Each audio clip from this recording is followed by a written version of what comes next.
Next talk. So our next speaker is Shu Hao Tung. Originally from Taiwan, Shu Hao is currently advancing studies at Vancouver Community College with a specialization on web technologies, Windows 80, and networking. His dedication to cybersecurity is evident through notable achievements, including owning an ASN, pioneering research into stateless tunneling techniques. In this session, Shu Hao will present from spoofing to tunneling, new red team networking techniques for initial access and evasion. He will explore cutting-edge methods for intranet infiltration that bypasses traditional phishing and exploitation tactics using stateless tunnels like GRE and VXLAN. Shu Hao will also highlight evasion strategies in environments lacking IP filtering, examine VXLAN vulnerabilities in the Linux kernel and router OS, and share practical mitigation techniques for defenders. Shu Hao, over to you. Good. Yeah, thank you everyone. I'm Shu Hao, and thank you all for joining my session today. And this is my first presentation at BSides. I'm excited to share some practical red teaming network technology with you guys today. And so let me take you to my typical day in my IT life and seeing my LDAP logs on the LDAP server, and there's a login from Frank, and there's a login from Bob, and oh, there's an invited login from public IP 9.9.9.9. And then there's a lot of invited login, and how and why this can happen. This is an intranet server without destination NAT. So as a router, I just ban that bad IP 9.9.9. And then the new logs appear. And why does this happen? How is that possible that this public IP address is attacking our internal network server? And this is a key point that we are going to discuss today. This presentation will explore way up low-level network penetration testing through the various of tunneling protocols. These techniques can be used for advanced red team exercise or can block before they are abused by the malicious attackers in your cooperative networks. Before we dive into details, let me briefly introduce myself. Hi, I'm Shu Hao. From Taiwan. I'm a former red teamer at Troy Micro and a graduate of National Tsinghua University. I have presented this presentation at Black Hat USA and DEF CON this year. I'm certainly study at VCC, and also I'm seeking a red team penetrate testing or IT part-time job in Vancouver. If your company is looking for a qualified penetrate tester, please connect me on the link. Okay, so you can find the tool today on my GitHub and some materials for my research for this presentation. Okay, this is today's agenda. First, I will share some red team techniques using IP spoofing and how we can use that for initial access. Then I'll reveal a 9-bit VXLAN, including tunnel hijacking and how a buggy routing protocol can lead to IP hijacking and even a domain compromise. And finally, I'll wrap up with some key takeaways before we move on to Q&A. So let's go for the easy one. First, let's talk about some of the spoofing in source IP in WAN. So we all know that in even recent year, packet spoofing is still available on public network. Also, please know that all the IPs are example address, not any common known public IPs. An attacker with the IP 2.3.2.2 can send a DNS request with the source IP 3.3.3.3, which does not belong to it. And when 1.1.1 has received the packet, it has no way to verify whether the packet is a spoofed packet or a valid one. So it will just reply the spoof packet and reply the DNS response to 3.3.3. And 3.3.3 will receive the DNS response without making a request. This is a typical DDoS DNS amplification attack, and it still works nowadays. So also we have dived into the company network infrastructure, how an IT will block computer from accessing a public network for security purpose. So for best practice, when a packet is sent from a crucial server to a public IP, when it arrives to the firewall will drop the packet. However, some IT we saw, they just disable the NAT mechanism. So the packet will still forward out to the wide area network and to the destination. So the remote server will see that the source IP is not valid because it's a private address. And it will either drop the packet or respond to an unknown address. And the client will not receive the message. So when your code is completely messed, but it still works. So how if we consider both situations together? What happens if we spoof the source IP on an intranet? Imagine a rating scenario. The attacker hack a compromised device, like for example, that 1.3. He can create a tunnel between the C2 server and the compromised device, the orange tunnel. And after that, it can create a DNS request through the tunnel, which source IP is the attacker public IP, which is 9.9.9.9. So when the packet arrives to the compromised device, it will forward to the company intranet router. After that, the router receives the packet. It will look up its IP routing table and forward it to the second victim. As we know, if there is no firewall for the second victim, .1.2, the response packet will send back to the attacker through the public internet because the destination is a public address. Then the attacker will receive the packet, which there is no evidence that the packet is come from .1.3. The entire TCP or UDP stream only shows that the IP source address is 9.9.9 and internal IP address is .1.2. So why IR is hard for this situation? In typical lateral movement attacks, the attacker used the IP address of a previous compromised machine to attack the next system. This means when an alarm being triggered, an IR team could simply use network log to trace the attacker path from one compromised machine to the previous one. So the IR team could find the relevant log on the previous compromised machine and identify the initial access point. Then shut down the entire attack chain step by step. However, when spoofing techniques are involved, the source IP in the log will not be the previous compromised machine. So the IR team will not be able to find the attacker path. They could only see the public IP is attacking their domain controller. Thus, the previous compromised machine will not be caught, even if an alarm was triggered, and it can change to another public source IP and continue to the attack. Overlooking the attack path, the malicious packet source and destination address only shows 9.9.9 and internal IP .1.2.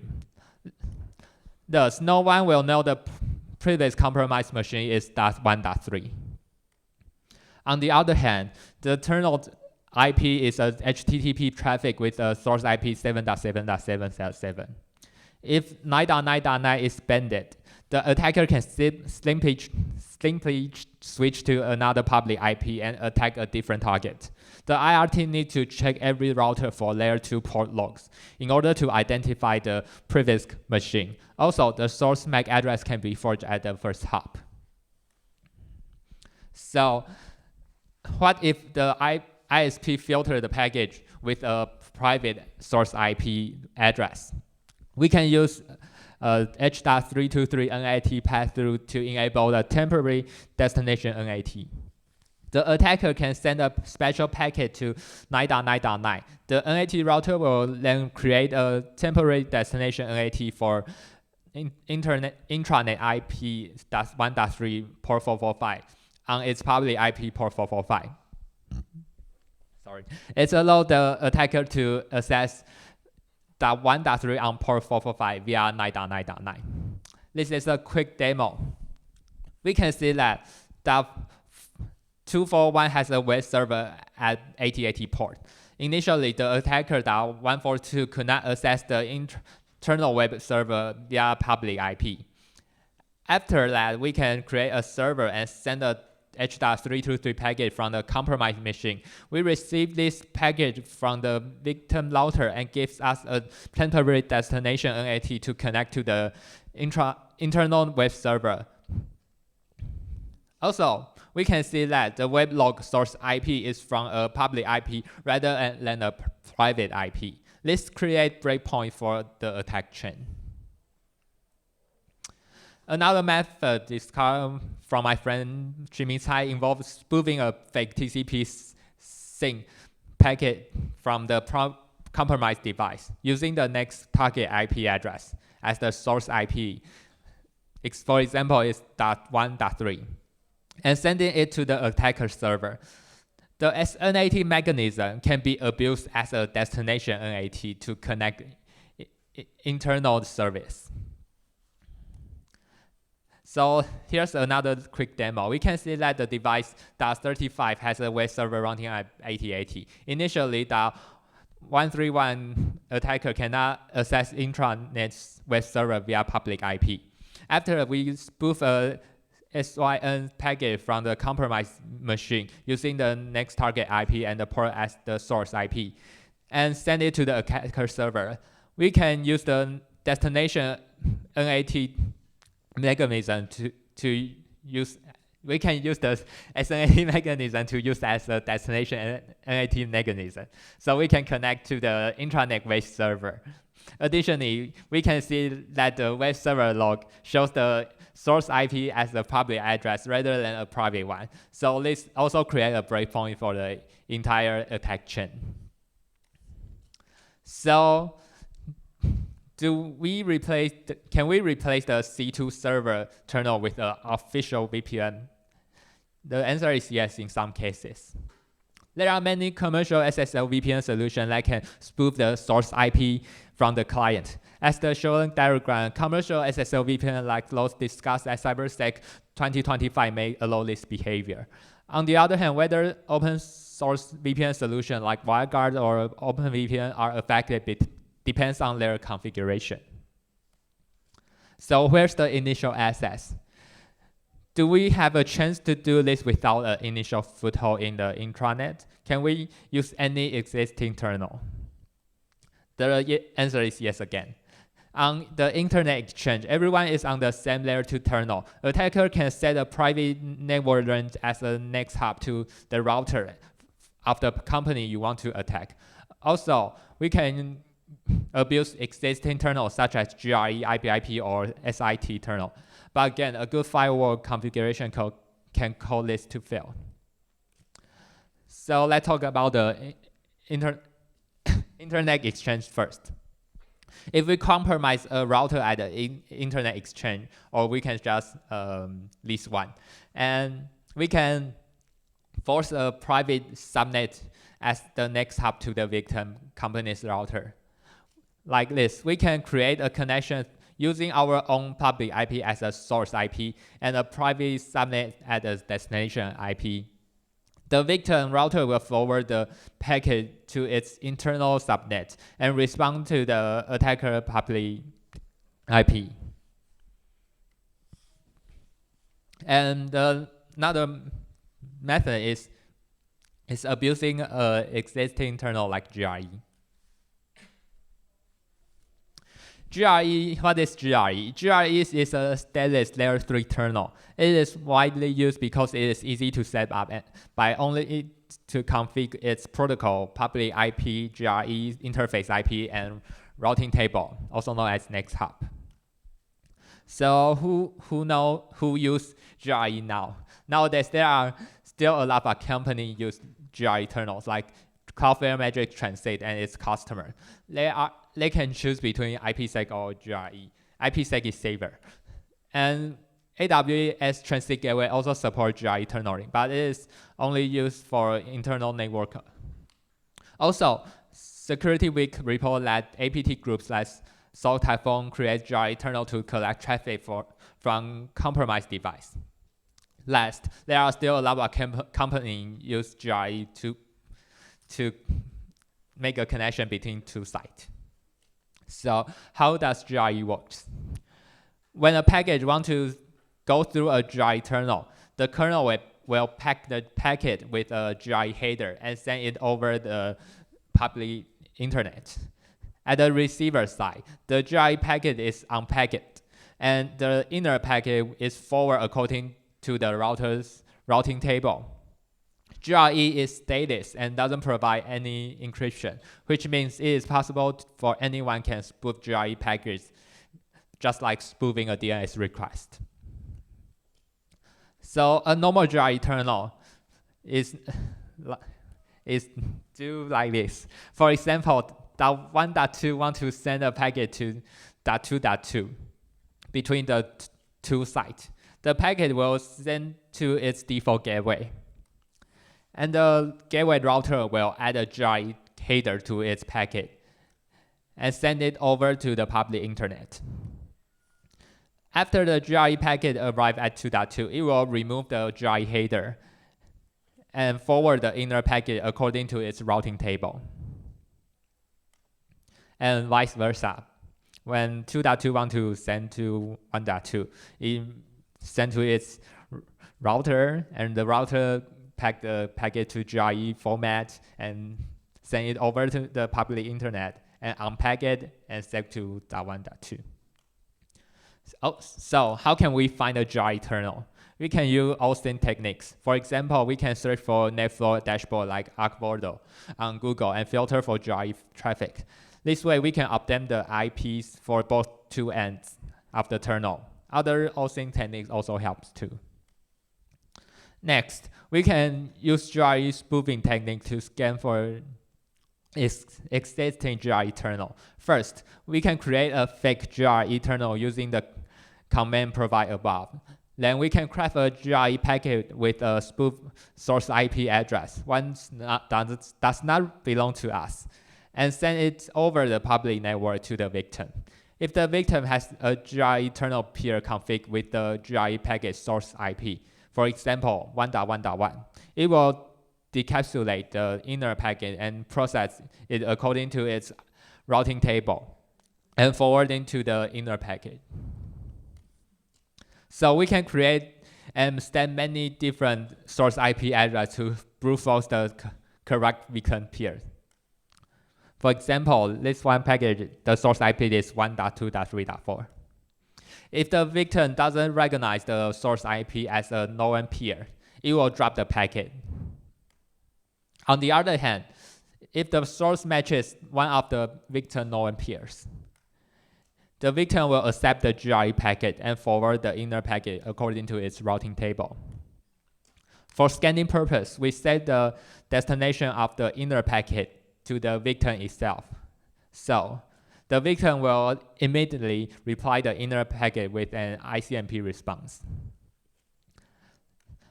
Then the attacker can identify the victim GRE kernel peer address.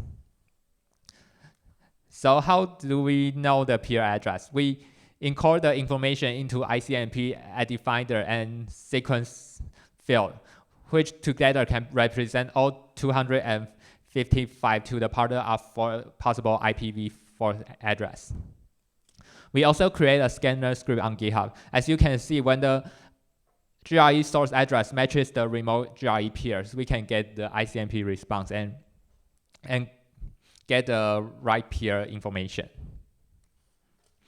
Then we can put everything together to get the initial access. Let's imagine a scenario where the victim 1.1.1, like a Cloudflare IP using Cloudflare Transit, has a GRE kernel with 2.2.3. The attacker can forge a GRE packet that appears to send from 2.2.2. The inner packet is a DNS request sent from the provider IP 3.3.3, which is the attacker IP, to an internal network IP. When the packet arrives, the victim will trust and use the GRE packet because it claims that it comes from 2.2.2, but it doesn't.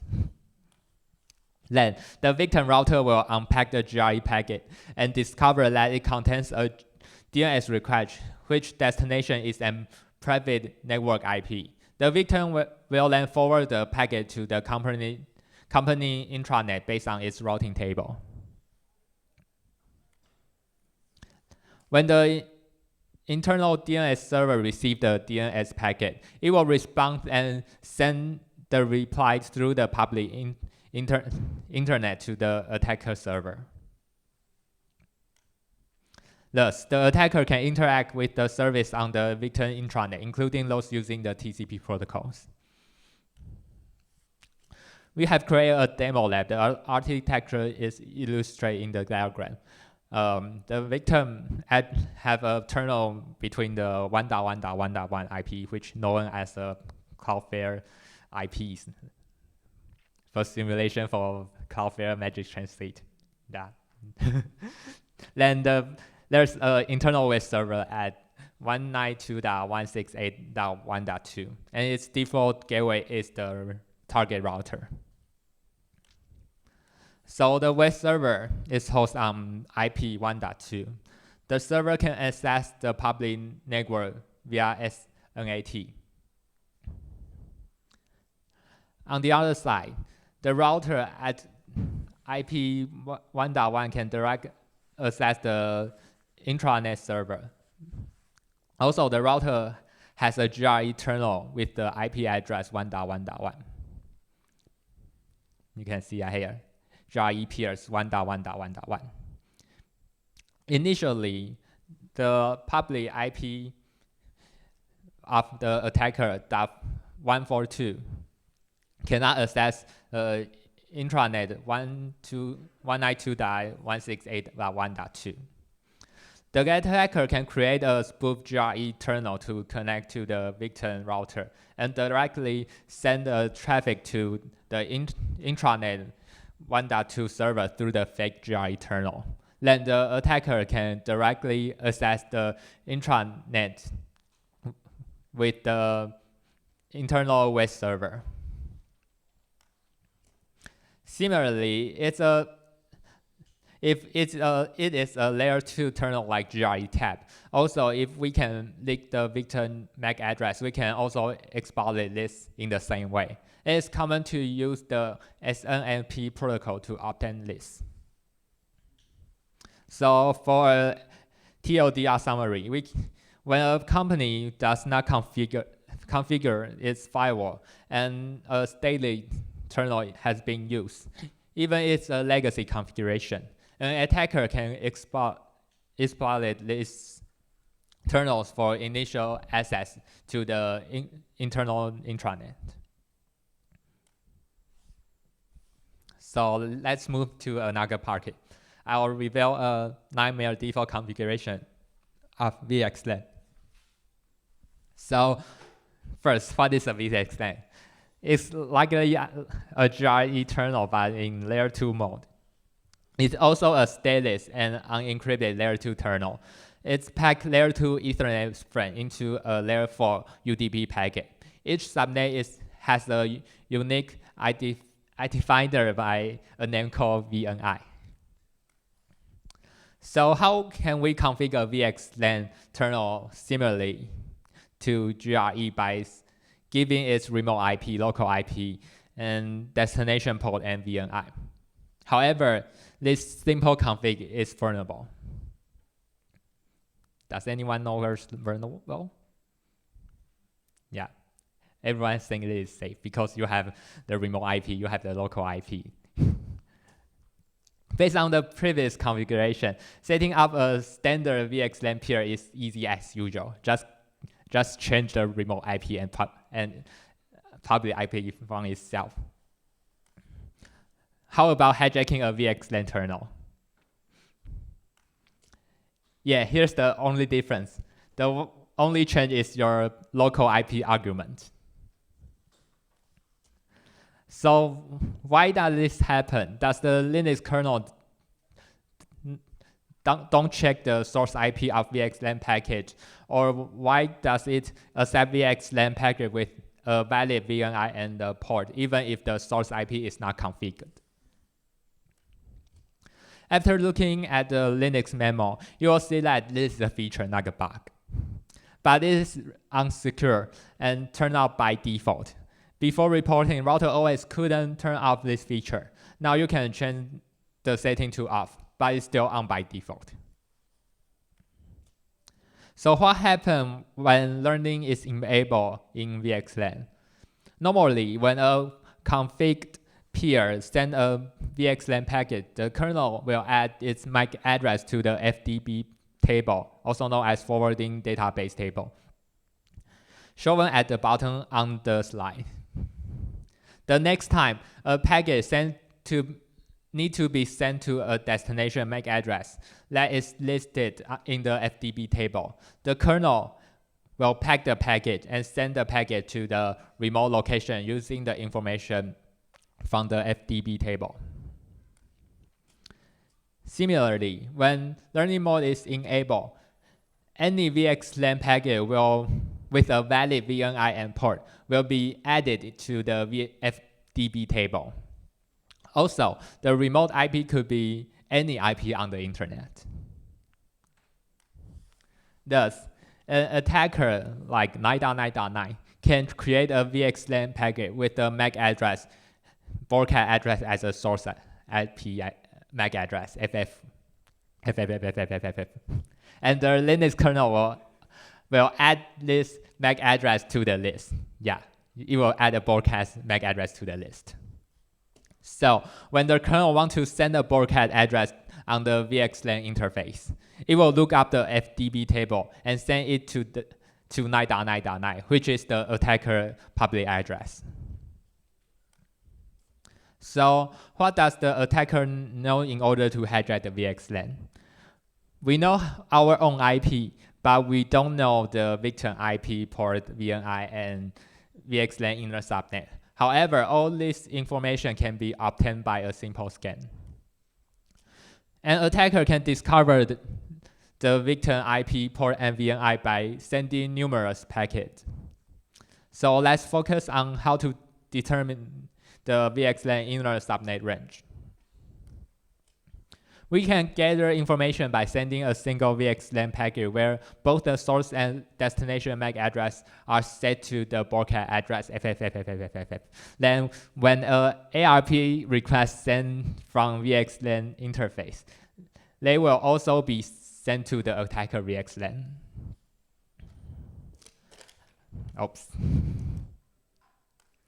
Another method involves sending a neighbor discover protocol packet. When a router OS receives a broadcast neighbor discover protocol MAC address with its own, it will reply the NDP message with its MAC address and its own IP.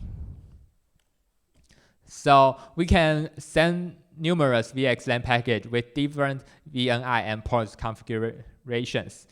Each contains an inner network discover protocol packet where both the source and destination MAC address are set to the broadcast address. When the VNI and the port matches the victim configuration, the victim device will add the attacker IP to its FDB table, whereas the MAC address is FFFFFF. Then the victim will use that VXLAN packet and find out that it's an NDP request, Network Discover Protocol request. The victim router will reply the NDP packet and try to send the response to the broadcast MAC address, which is FFFFFF. And it will check its FDB table and find out that the destination is 9.9.9, which is the attacker IP. So the router will pack the NDP packet again and send it to the attacker IP. Then the attacker has everything to hijack the VXLAN terminal. So we create a scanner. We can discover the victim IP's port and VNI sending numerous packets. VXLAN has default port 4789 and 8472, and VNI usually smaller than 100. Here's the scanner link.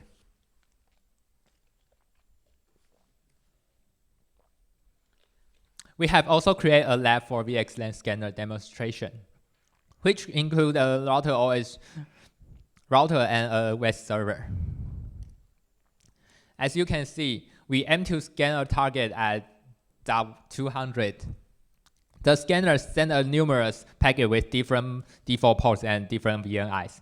Later, we receive a network discard protocol reply with a VNI 42 and a port 8472, and the inner subnet is 10.0.0.1.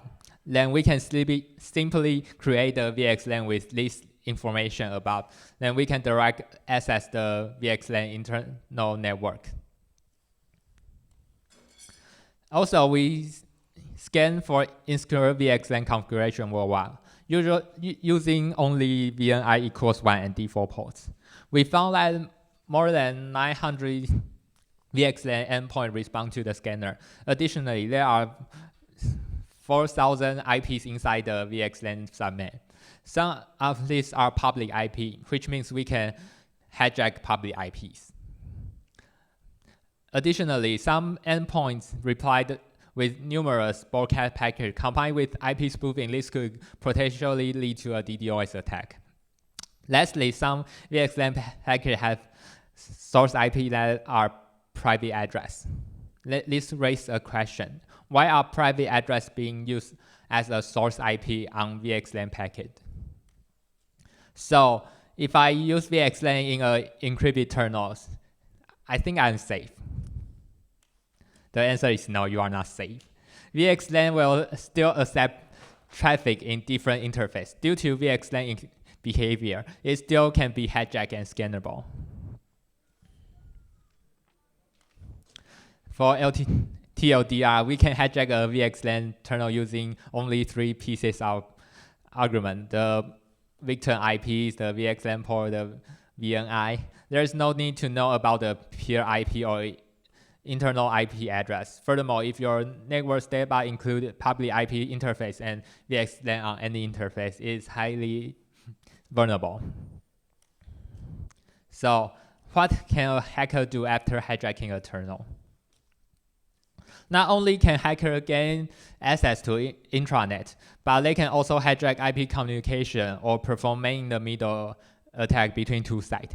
Additionally, attacker can target layer 2 network service such as escalate RADVD to RCE vulnerabilities. IR is challenging because the source IP cannot be trusted. Moreover, this terminal often runs routing protocols like BGP or OSPF. Attacker can hijack IP that are not even transmitted through the terminal, such as those of a domain controller or an EXXI server. So what is routing protocol? It's a protocol that router can exchange their routes and network information with other routers. Routing protocols help routers to dynamically learn about the networks around them and determine the best path for forwarding the packet. For example, router A has 192.168.1.0/24, and router C could learn the routes from router B by routing protocols. So we often see companies use VXLAN terminal to connect two sites with routing protocols. But when we combine with the learning feature, yes, feature, not a bug, we can hijack router's IP address. Then we can announce like a domain controller IP in routing protocols with latch 32, which is smaller, so the traffic will directly forward to the attacker computer. Our router will receive and trust the routing prefix and redirect the domain controller traffic to the attacker because it is more specific than the LAN subnet. We have summarized the potential impact of hijacking different service IPs. If an attacker hijacks the IP of a domain controller and NTLM relay is possible, meaning SMB signing is disabled or ADECS ESC8 is present, they can take over the entire domain. If the attacker hijacks the IP of vSphere, Proxmox, or any HTTPS service and the original SSL certificate is unsigned or not valid, user may not notice. The attacker can then take over the account of the full server. In short, hijacking this service IP can lead to account takeover, denial of service, DNS hijacking, or even full domain compromise. And here's a bonus. A bad config in the company's OSPF lead to IP hijacking. This attack vector has been published for years, and we actually observed it during our rating simulation, yet very few people discuss it. Do you check TCP dump after getting into an intranet? If you see this on the victim intranet, it might be vulnerable. Just like the exploitation method described in the previous slide, if you see a hello package, there is a highly potential that you can directly establish an OSPF connection with the router and hijack the routes without any permission. Yeah, so these are the key takeaways. There are key takeaways for Blue Team. First, check all unencrypted terminals in your company's network. If you find any, don't use it, including GRE, IP, SIT, GRE tab, and VXLAN, and including Cloudflare Magic Transit GRE terminal. They are not secure and can be abused by attacker. Next, make sure you have a secure firewall in place. Your firewall could filter outbound intranet traffic, especially SYN-ACK packet. Also, check for IP spoofing within your intranet. Ideally, all ISPs need to filter out spoof IP address, but in reality, this is rarely possible. Check if OSPF is only enabled on ports between routers.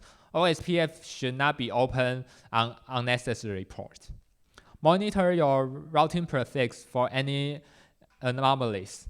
Unexpected change in routing protocols can indicate an ongoing attack.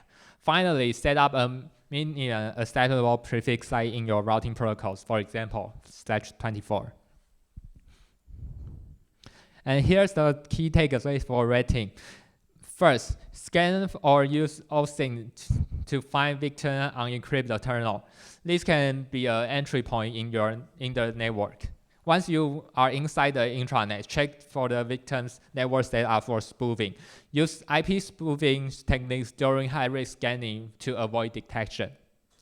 Look out for OSPF hello message to identify active routing protocols and potential attack paths. Scan for misconfiguration VXLAN terminal. If you find a vulnerable terminal, hijack it to get a intranet access. Abusing routing protocol and hijack IP for lateral movement or previous escalation. Red teamers can continue looking for more vulnerability protocol in the future. Remember, scan, find, hack. And here's our key takeaways for tool makers. First, implement an intranet IP spoofing command and control tools. Develop automation tools to test the possible of IP spoofing within a target intranet. Automation saves times. Create automated correct mechanism for mismatch between IP destination and source address within the same TCP station. Some routers still perform SNAT even the packet is a service response. Automate the process of sending H.323 packet or a new TCP packet to trigger routing NAT mechanism, especially for ISP that filter private IP as a source IP address. Develop tools for automation OSPF IP hijacking attacks. Finally, implement a most efficient GRE scanner for global scanning, similar to what MassScan does for TCP. And thank you, everyone. And I'm open to work.